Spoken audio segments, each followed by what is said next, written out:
Number 1 وطر کے فضائل کیا ہیں، نماز وطر کے کیا فضائل ہیں۔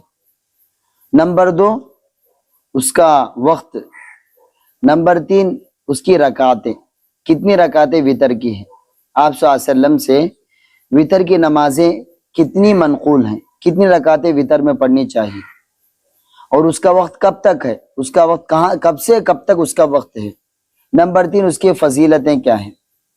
حدیث میں آتا ہے رسول اللہ صلی اللہ علیہ وسلم نے ارشاد فرمایا سرخ اونٹوں سے بھی افضل ہے، سرخ اونٹوں سے بھی افضل ہے وطر کی نماز۔ عربوں کے پاس سب سے زیادہ محبوب ترین، عزیز ترین جو دولت ہے وہ اونٹ ہے، سرخ اونٹ۔ آپ صلی اللہ علیہ وسلم نے فرمایا کہ سرخ اونٹ سے بھی بہتر ہے 3 رکعت وطر کی نماز پڑھنا۔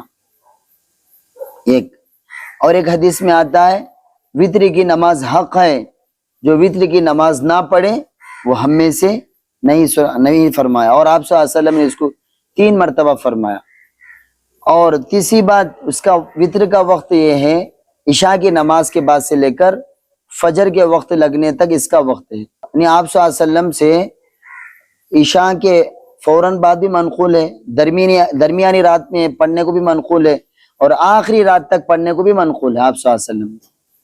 حدیث میں آتا ہے، ابو داود کی روایت ہے، حضرت بریدہ رضی اللہ عنہ جس کے راوی ہیں فرماتے ہیں میں نے رسول اللہ صلی اللہ علیہ وسلم کو ارشاد فرماتے ہوئے سنا الوتر حق، وطر حق ہے، اور جو کوئی وطر نہ پڑھے فلیس منا، وہ ہم میں سے نہیں۔ الوتر حق فمن لم یوتر فلیس منا، وطر ہے جو وطر کی نماز ادا نہ کرے وہ ہم میں سے نہیں ہے۔ آپ صلی اللہ علیہ وسلم نے اس جملے کو 3 مرتبہ فرمایا، الوتر حق فمن لم یوتر فلیس منا، جو وطر کی نماز ادا نہ کرے وہ ہم میں سے نہیں ہے۔ وہ آپ صلی اللہ علیہ وسلم اس جملے کو 3 مرتبہ فرمایا۔